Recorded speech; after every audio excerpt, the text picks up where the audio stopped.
एक दिन पहले इन्वेस्टमेंट प्लेटफॉर्म ग्रो को लेकर सोशल मीडिया पर जो बवाल कटा था, आज उस पर तस्वीर साफ हो गई है। देश के सबसे बड़े स्टॉक्स और mutual fund investment platform grow ने इस मसले पर आज तफसील से पूरी कहानी बताई। नमस्कार, आप देख रहे हैं बिस्तक, मैं हूं आपके साथ अनिमा द्विवेदी। जिस कथित निवेश की बात ग्रो के एक कस्टमर ने सोशल मीडिया पर उठाई थी, उसके बारे में एक एक डिटेल ग्रो ने सबके सामने साफ कर दी। तो सीक्वेंस ऑफ इवेंट्स की अगर बात की जाए तो इन्वेस्टिंग प्लेटफॉर्म ने बताया कि इन्वेस्टर ने बीते 14 जून को पराग पारेख म्यूचुअल फंड में एक रिडेम्पशन ऑर्डर प्लेस किया था, जो एसेट मैनेजमेंट कंपनी की तरफ से इनवैलिड फोलियो नंबर कहकर रिजेक्ट कर दिया गया। इन्वेस्टर ने ग्रो के कस्टमर सपोर्ट से इसका क्लैरिफिकेशन मांगा और फिर इस ट्रांजैक्शन को चेक किया गया। इन्वेस्टर का CAS यानी कंसोलिडेटेड अकाउंट स्टेटमेंट चेक करने पर क्या पता चला, चलिए आपको बताते हैं। CAS के जरिए यह जानकारी सामने आई कि इन्वेस्टर ने सितंबर 2020 में BSE से सीधे जुड़े बैंक मैंडेट के जरिए 10,000 रुपए का निवेश किया था। ऐसी SIP सीधे BSE के जरिए ही प्रोसेस की जाती हैं। ग्रो ने इस लेन देन के लिए प्राइवेसी का ख्याल रखते हुए कोडेड फॉर्म में ऑर्डर ID भी बताई है। इन्वेस्टिंग प्लेटफॉर्म ने आगे यह भी बताया कि 27 जून 2022 को registrar and transfer agents reverse feed file जिससे वो लोग रेफरेंस लेते हैं, उसमें एक अलग फोलियो के लिए 50,000 रुपए का एक और लेन देन था, लेकिन उसकी ऑर्डर ID सेम थी, यानी वही थी जो 10,000 के ट्रांजैक्शन की थी।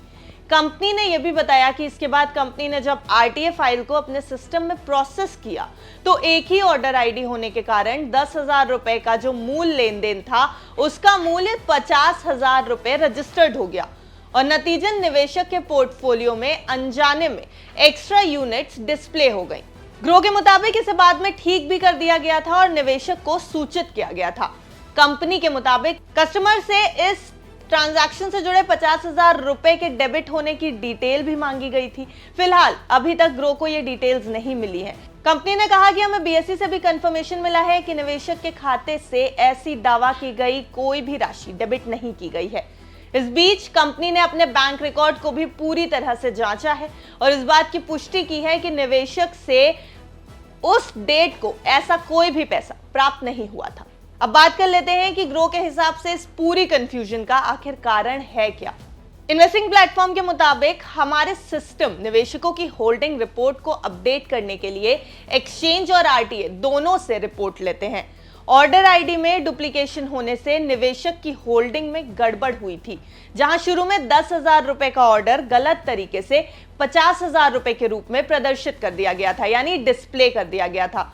जब निवेशक ने इन एक्स्ट्रा यूनिट्स को, जिससे उन्होंने निवेश किया ही नहीं था, इन्वेस्ट किया ही नहीं था, उन एक्स्ट्रा यूनिट्स को भुनाने की कोशिश की तो उनको यहां पर फेलियर शो हुआ।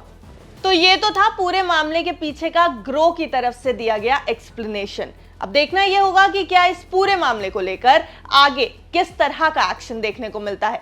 बिस्तक आपके लिए लाया है प्रीमियम मेंबरशिप प्रोग्राम, जहां आपको मिलेंगे कई सारे फायदे, जिनमें मार्केट न्यूज़लेटर, लाइव चैट पर आपके सवालों के सबसे पहले जवाब, मार्केट आउटलुक, वीकेंड पर मार्केट स्कैन, एंकर्स के साथ चैट और भी बहुत कुछ। इस प्रीमियम सब्सक्रिप्शन में 3 तरह के प्लान्स हैं, सिल्वर, गोल्ड और प्लैटिनम, जिनकी शुरुआत मात्र 159 रुपए महीने से होती है। इससे जुड़ना भी बेहद आसान है। बिस्तक के YouTube चैनल पर जाएं, ज्वाइन बटन पर क्लिक करें और अपना प्लान सिलेक्ट करें। बस बन गए आप हमारे प्रीमियम मेंबर।